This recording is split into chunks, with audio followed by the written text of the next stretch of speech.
Hello and welcome to our YouTube channel guys. हमने mental ability and reasoning पे series start की हुई है for post of junior assistant and patwari and for all JKSSB exams. तो आज के video में हम डिस्कस करेंगे कुछ इंपॉर्टेंट क्वेश्चन जो जेकेएसएसबी के एक प्रीवियस पेपर में आए थे, ठीक है। तो इनको आज हम आपके साथ डिस्कस करेंगे। तो जितने भी एस्पिरेंट्स हमारे साथ पहली बार जुड़े हैं इस वीडियो के ज़रिए, प्लीज़ इस वीडियो को ज़्यादा से ज़्यादा शेयर कीजिए और हमारे चैनल को सब्सक्राइब ज़रूर कीजिए। तो इसके अलावा हमने जीके पे जनरल नॉलेज भी special reference Jammu and Kashmir पे सीरीज़ स्टार्ट की थी जो हमने कंप्लीट की हुई है। डिस्क्रिप्शन में आपको जाके इसकी लिंक मिलेगी। इसके अलावा इंग्लिश पे हम जो है सीरीज़ कंटिन्यू रख रहे हैं, ठीक है। आपका जो जनरल इंग्लिश पार्ट आता है जेकेएसएसबी सिलेबस का, तो उसमें भी हमने जो है मॉक सीरीज़ स्टार्ट की। इसके अलावा हमने जो है उसमें कुछ इंपॉर्टेंट क्वेश्चन जो प्रीवियस पेपर उसमें पूछे गए थे वो भी डिस्कस किए वहाँ पे। तो इस सीरीज़ को भी हम कंटिन्यू रख रहे हैं। आपका जीके इंग्लिश और आपका जो कंप्यूटर पार्ट है जेकेएसएसबी सिलेबस का, उसको भी ऑलरेडी हमने कंप्लीट किया हुआ है। तो उसमें एक मॉक सीरीज़ भी आप चेक कर सकते हो डिस्क्रिप्शन में। इसके अलावा एमसीक्यू सीरीज़ भी हमने उस पर लाई थी। तो ये तीनों सीरीज़ जो हैं बिल्कुल जो है कंप्यूटर जीके दोनों कंप्लीट हैं, ठीक है। और mental ability and reasoning part जो है ये अभी चल रहा है इस सीरीज़, इसको भी हम कंप्लीट करवाएंगे आपको, जितना भी सिलेबस आपका जेकेएसएसबी का है। तो इसके अलावा हमने general knowledge and current affairs पे सीरीज़ स्टार्ट की थी जिसमें 6 लेक्चर्स हमने अपलोड किए हुए हैं, उसको भी हम कंटिन्यू करेंगे। एंड आपका जितना भी सिलेबस आता है उसमें उसको भी हम आपको कंप्लीट करवाएंगे। फ़िलहाल आज के लिए हम डिस्कस करेंगे सम इम्पॉर्टेंट क्वेश्चंस जो प्रीवियस पेपर्स में पूछे गए थे on your mental ability and reasoning, ठीक है। तो इसमें कुछ न्यूमेरिकल पार्ट भी हैं जो आपकी जूनियर स्पेशली जो आपकी जूनियर असिस्टेंट में मेंशन है, ठीक है। तो क्वेश्चन नंबर 1 जो है, we have to find the missing number in the following series. तो सीरीज़ है, हमें बताना है मिसिंग नंबर, ठीक है। देखो पहले 10 है, 100 है, 200 है, 310 है। अगर आप गैप की बात करोगे वी हैव गैप ऑफ 90। अगर यहाँ पे देखोगे 100 का गैप है, यहाँ पे देखोगे आप 110 का गैप है।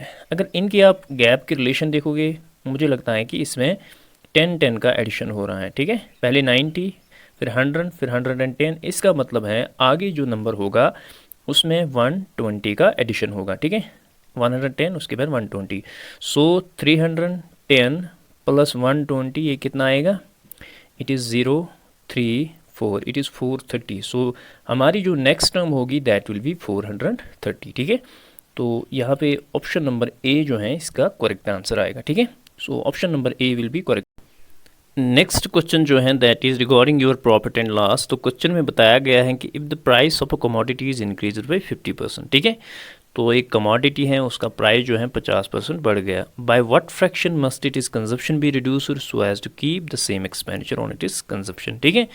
तो अगर किसी कमोडिटी का प्राइस बढ़ गया इसका मतलब है खर्चा अब ज़्यादा होगा, ठीक है। तो क्वेश्चन में बताया गया है कि किस फ्रैक्शन से हम कंजप्शन को रिड्यूस करेंगे सो दैट जो हमारा खर्चा है उस कमोडिटी पे वो सेम रहेगा, ठीक है। तो एग्जांपल के थ्रू मैं आपको समझाऊंगा। For example we were consuming 5 kgs, ठीक है, 5 kgs ऑफ शुगर, ठीक है। तो 5 kgs ऑफ शुगर हम कंज्यूम कर रहे थे एट ए रुपीज़ 100 रुपीज़ हमें खर्चा होता था इस पर, ठीक है, 100 रुपीज़। इसका मतलब है 20 रुपीज़ पर केजी जो रेट थी दैट वाज ऑफ शुगर, ठीक है, 20 रुपये पर केजी था। अब क्वेश्चन में बताया गया है कि 50% जो है वो प्राइस बढ़ गया, ठीक है। इसका मतलब है 50% प्राइस बढ़ गया, ठीक है, ऑफ 20। तो ये हो जाएगा 5 इंटू 2 इज़ 10। इसका मतलब है अब 20 से 30 रुपीज़ पर केजी हो जाएगा प्राइस, ठीक है। तो कंज्यूम हम कितना कर रहे हैं 5 kg, ठीक है, शुगर। तो 5 इंटू 30 इज़ 150, ठीक है। अगर हम इंक्रीज़ड प्राइस का आप देखेंगे, एज़ पर द इंक्रीज़ड प्राइस हमारा खर्चा जो है वो अब 150 हो जाएगा, ठीक है, क्योंकि शुगर का प्राइस जो है वो 50% बढ़ चुका है। तो पहले 100 हो जाता था, अब 150 हो जाता है। क्वेश्चन में बताया गया है कि हमें जो है शुगर की कंजप्शन कितनी रिड्यूस करनी पड़ेगी सो दैट ये एक्सपेंडिचर जो है ये सेम रहेगा, यानी ये 150 नहीं होना चाहिए, ये 100 रुपया ही होना चाहिए, ठीक है, 100 रुपया ही होना चाहिए। 30 रुपीज़ जो है हम पर केजी अब ला रहे हैं, ये नई रेट है, ठीक है। तो इसका मतलब क्या हो गया, हमारे पास खाली 100 रुपया है, ठीक है। तो खाली हमें 100 रुपीज़ खर्च करना है, ठीक है। तो रेट जो है पर केजी जो है वो 30 है, ठीक है। इट इज़ 10/3, तो so we have to consume 10/3, ठीक है। 10/3 ऑफ द जो शुगर की कंजप्शन है 10/3, ठीक है, 10/3। If we compare it with the we can say the earlier consumption, हम 5 kgs जो हैं वो कंज्यूम कर रहे थे, that is 10 divided by 3 divided by 5, that is 10/3 into 10/3 into 5, it is 1/5, ठीक है। 5 1s are 5 2s are, so it is 2/3। तो हमें शुगर की कंजप्शन जो है वो रिड्यूस करनी पड़ेगी by 2/3 so that we can remain on the same expenditure, ठीक है। तभी हमारा खर्चा जो है 100 रुपया ही हो जाएगा, ठीक है। 2/3 ऑफ 5 वही हो जाएगा, 5 × 2 इज़ 10, 10/3, ठीक है। तो it is option number D that will be correct for this question. तो एग्जाम्पल के थ्रू आप इन क्वेश्चन को सॉल्व किया करेंगे, स्पेशली जो प्रॉफिट एंड लॉस के क्वेश्चन आते हैं, ठीक है। आप ऐसे खुद ही एज्यूम करेंगे कि आर्टिकल ये है, तो एज़ पर मतलब क्वेश्चन के हिसाब से CP MP जो भी दिया होगा कि उसी के हिसाब से उसमें फिट करोगे वो, ठीक है। तो this is the easiest way of solving such type of question. So 2/3 जो है that is the expenditure level we must have to reduce so that we can remain on same expenditure, यानी consumption 2/3 हमें reduce करनी पड़ेगी।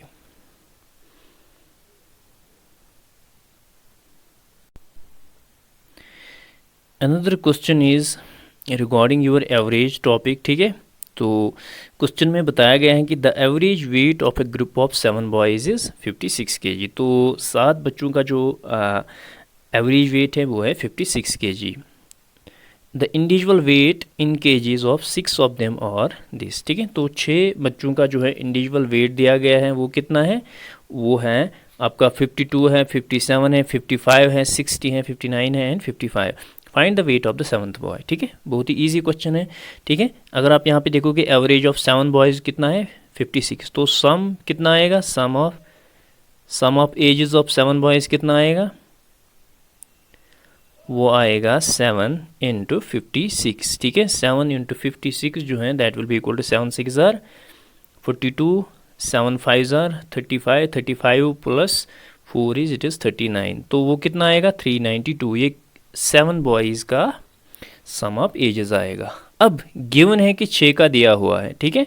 तो we have 52 plus 57 plus 55 plus 60 plus 59 plus 55, तो जब हम इसका ऐड करेंगे यू विल गेट 338, ठीक है। तो 338 आपको आंसर, ये कितने बॉयज़ का वेट का ऐड है 338 का, ये कितने का है 7 का, तो इनकी डिफरेंस जो है that will be the weight of the 7th boy, ठीक है। तो 392 माइनस 338 किसके बराबर निकलेगा, 12 minus 8 is 4, 8 minus 3 is 5, so it is 54, that will be the weight of the 7th boy, ठीक है। तो it is option number B, ठीक है, option number B that will be correct for this question। Next question पे हम move करेंगे। Next question जो है that is based on your again profit and loss. A person sells the car to another person at a loss of 10%। तो एक बंदा जो है वो दूसरे को कार बेच रहा है 10% लॉस, ठीक है, 10% लॉस। तो if the second person sells the car for 54,000 and receives 20% gain, what is the actual price of the car, what is the actual price of the car, ठीक है। तो हम यहाँ पे देखेंगे 10% जो है बंदे को लॉस हो रहा है, ठीक है। तो इसका मतलब है इट इज़ 10 डिवाइडेड बाय 100। अगर हम शॉर्टकट वे से देखेंगे इट इज़ 1/10, यानी ये जो है that is his cost price और सेलिंग प्राइस जो है वो 9 रुपया है। 10 रुपये में उसने गाड़ी लाई थी या कोई चीज़ लाया था, ठीक है। तो 9 में वो बेच रहा है, इसका मतलब है उसको 10% लॉस हो रहा है, ठीक है। अब आगे क्वेश्चन में बताया गया है कि ये बंदा जो है अब इसी गाड़ी को जो है दूसरे को बेचता है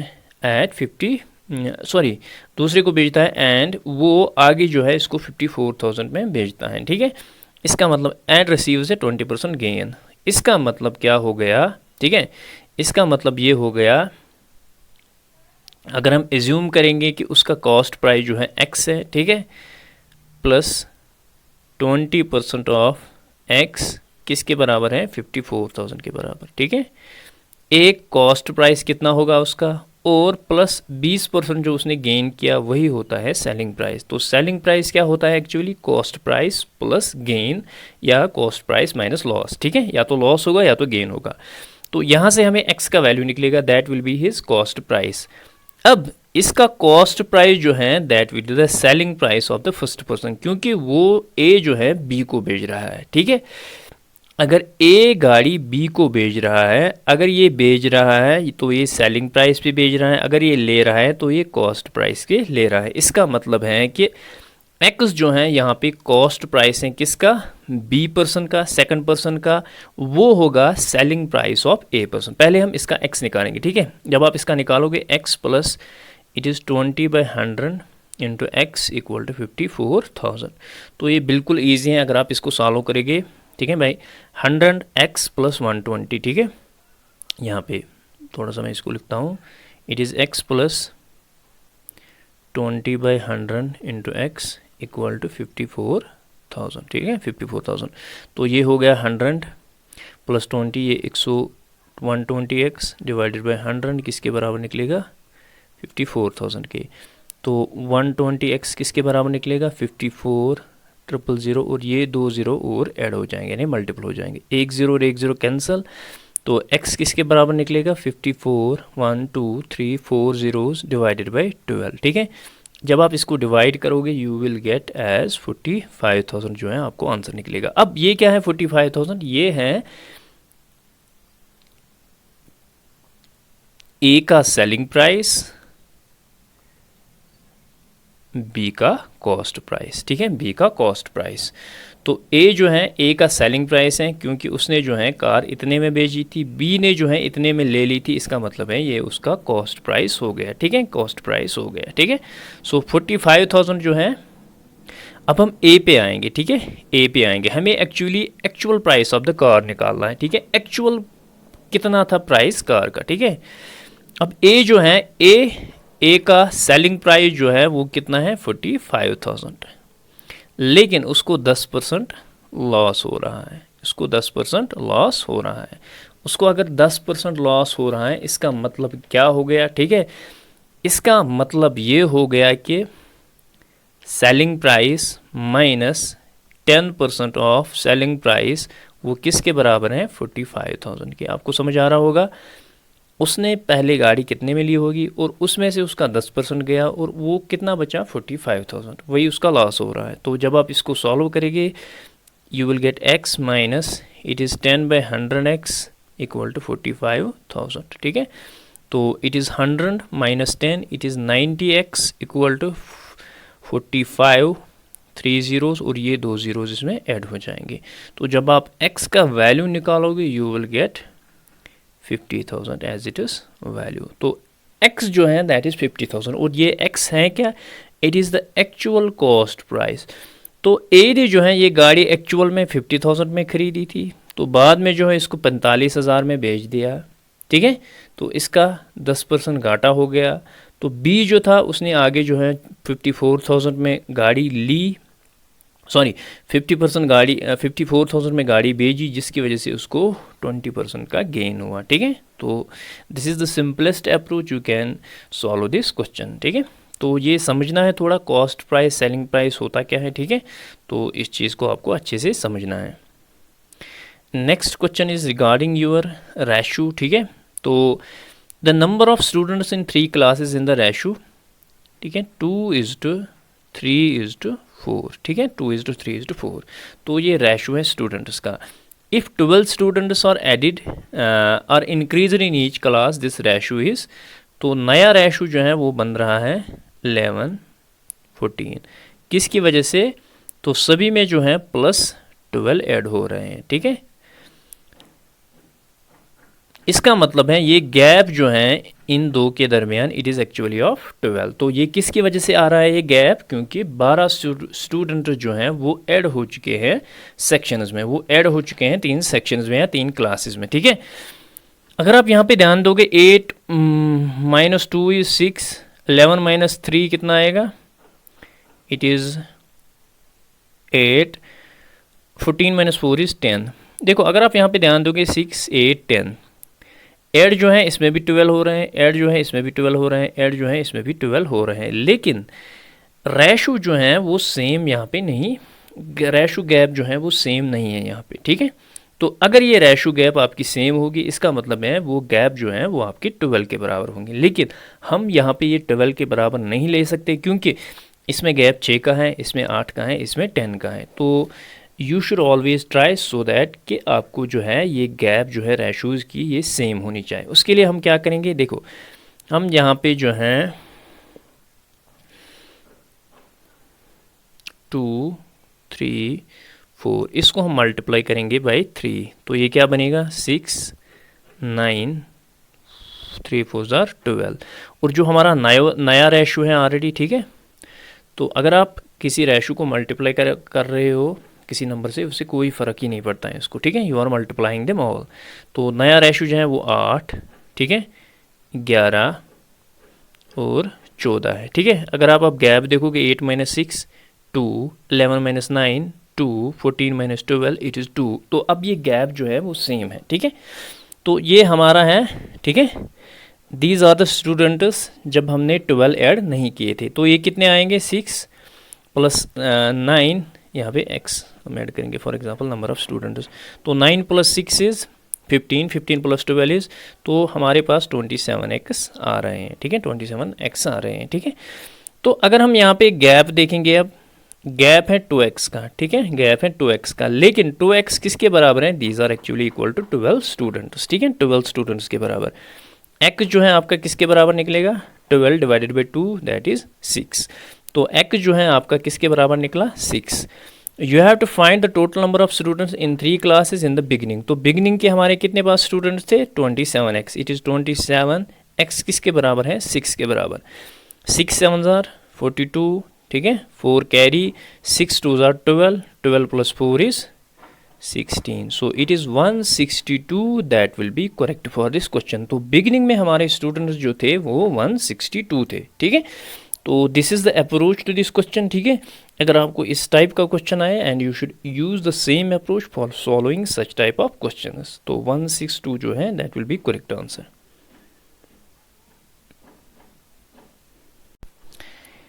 Now we will move to the next question.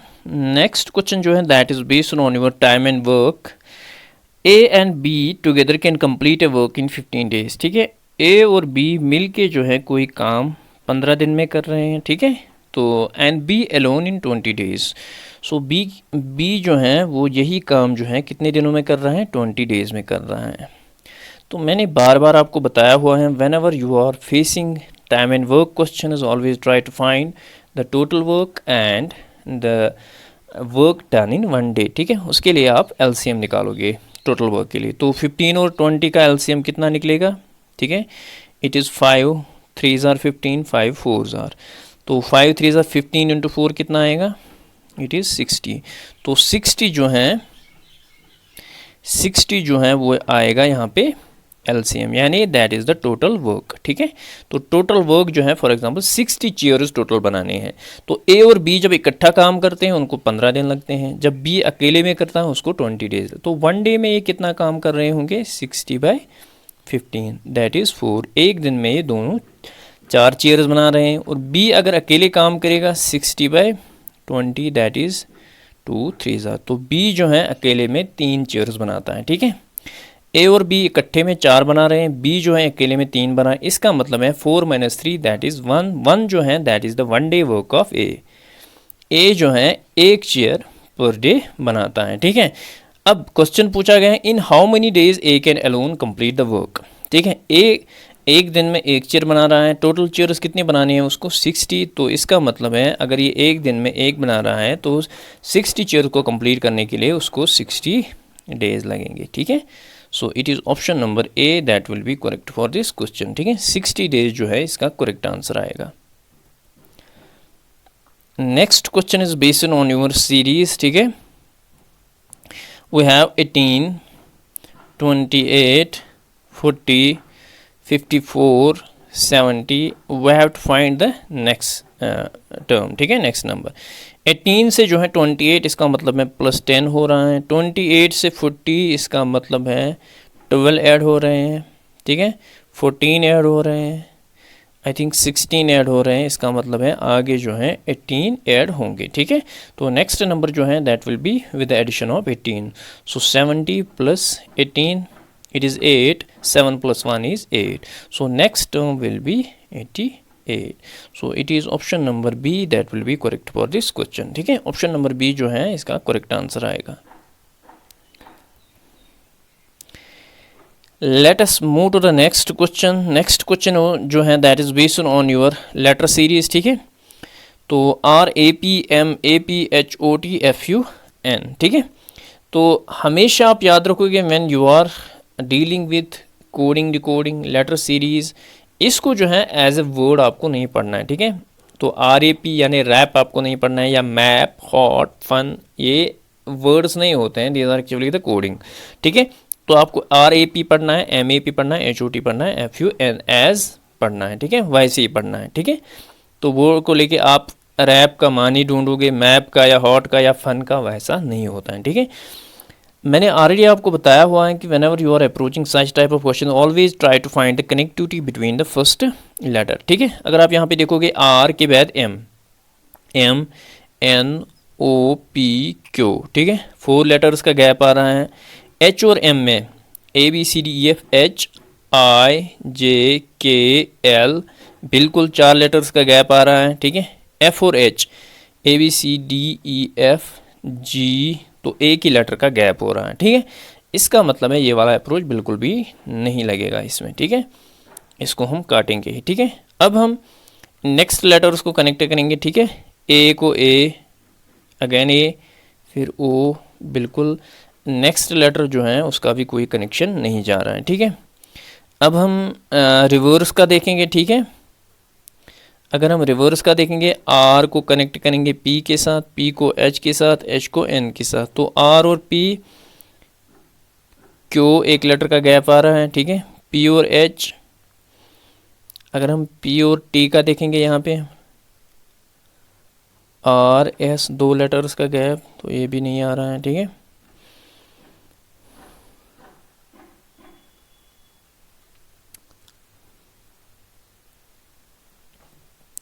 देखो इसमें मेन चीज़ क्या है, ठीक है। अगर आप इन लेटर्स पे ध्यान दोगे, ठीक है, इसमें एक कॉमन बात है, जो कॉमन सेंटर का जो लेटर है दैट इज़ ए वोवेल, ठीक है, ये एक वोवेल है, ठीक है।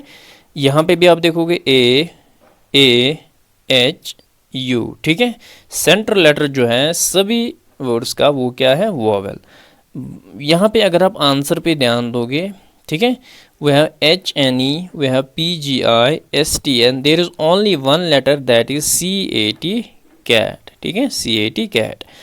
तो there is only one letter जिसके सेंटर में जो है वोवेल है, ठीक है। so you can tick this question, ठीक है। तो पैटर्न जो है वो कुछ भी हो सकता है, ठीक है। आपको ज़्यादा से ज़्यादा इसमें प्रैक्टिस करनी है, होप कि हो सकता है आपको इस टाइप का क्वेश्चन आए, and you should remember also this pattern के सेंटर में वोवेल आए, ठीक है।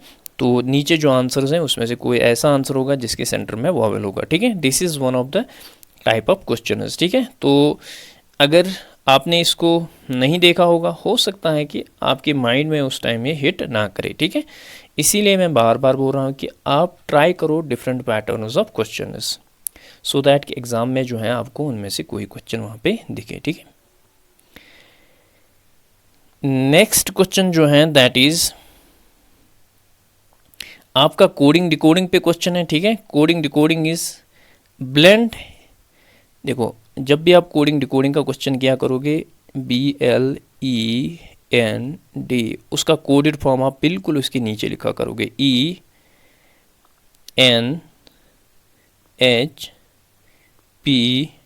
और G, ठीक है, P और G। अब आप रिलेशन निकालना स्टार्ट करो।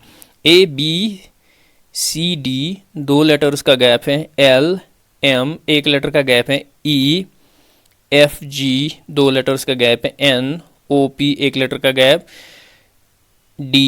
ई एफ, अगेन 2 लेटर्स का, इसका मतलब है 2 1 2 1 2, इसका मतलब है आगे जो लेटर होगा उसमें भी एक का, फॉर एग्जांपल ऐसे ही वो चलता रहेगा, ठीक है। तो आपको जो है आगे क्वेश्चन ये दिया हुआ है WINNER, ठीक है। तो W में आप सेम पैटर्न पे WXY, ठीक है, 2 लेटर्स का गैप, तो यहाँ पे Z आएगा। I एक लेटर का गैप रखना है, I यहाँ पे J आएगा, तो यहाँ पे K आएगा, तो ZK। N OP का गैप, यहाँ पे Q आएगा। N अगेन O का गैप, ठीक है, P आएगा। E 2 लेटर्स का गैप, FG, तो यहाँ पे H आएगा। R S का गैप, तो यहाँ पे T आएगा। सो it is ZK Q P H T। So it is option number C। Sorry option number C नहीं है, ZK Q P H T, option number A। ZK Q P H T, option number A जो है इसका correct answer आएगा, ठीक है।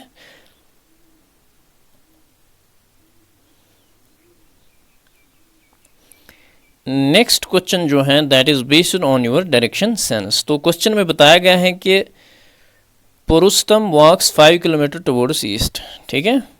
यहाँ पे हम this is east, this is your west, this is your north, this is your south, ठीक है। तो क्वेश्चन बताया गया है कि पुरुषोत्तम जो है वो 5 किलोमीटर चल रहा है टुवर्ड्स द ईस्ट। हम यहाँ मान के चलें, वो इसने यहाँ से स्टार्ट किया, तो 5 किलोमीटर जो है उसने सेंटर से स्टार्ट किया। अभी वो कहाँ पे है, ईस्ट डायरेक्शन में है। एंड रीच ममताज़ हाउस, यानी यहाँ पे जो है ममता का हाउस है, ममताज़ हाउस, ठीक है, Mumtaz house. From there he walks towards north. अब यहाँ जो है नॉर्थ कहाँ से है, यहाँ से, तो अब उसने जो स्टार्ट किया यहाँ से चलना, and towards north for 10 kilometres, तो वो जो है 10 किलोमीटर आगे गया, ठीक है, 10 किलोमीटर आगे गया। अब वो यहाँ पे पहुँचा टू रीच जिम, यहाँ पे इसका जिम है, ठीक है।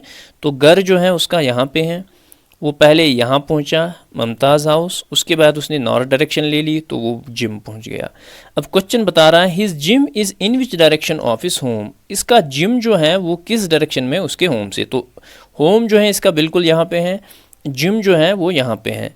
तो ये वाली डायरेक्शन कौन सी है, इट इज़ नॉर्थ, यहाँ पे क्या है, east. So it is north east direction, ठीक है। तो उसका जिम जो है that is in the north east direction. So it is option number C। तो ये ईस्ट डायरेक्शन है, यहाँ पे जो है ईस्ट साउथ डायरेक्शन है, साउथ वेस्ट डायरेक्शन है, यहाँ पे नॉर्थ वेस्ट है, और यहाँ पे जो है नॉर्थ ईस्ट डायरेक्शन है, ठीक है। तो यहाँ पे इसका जिम आ रहा है, इसका मतलब है that is in the north east direction. तो these were some important questions which JKSSB has asked in previous year paper, ठीक है। तो आई थिंक ये आपका जो सुपरवाइज़र का पोस्ट था शायद उसी में पूछे गए थे ये क्वेश्चंस। तो this was all about this session. I hope आपको हमारा कंटेंट पसंद आ रहा होगा। तो मिलते हैं नेक्स्ट वीडियो में। Till then take care, bye bye.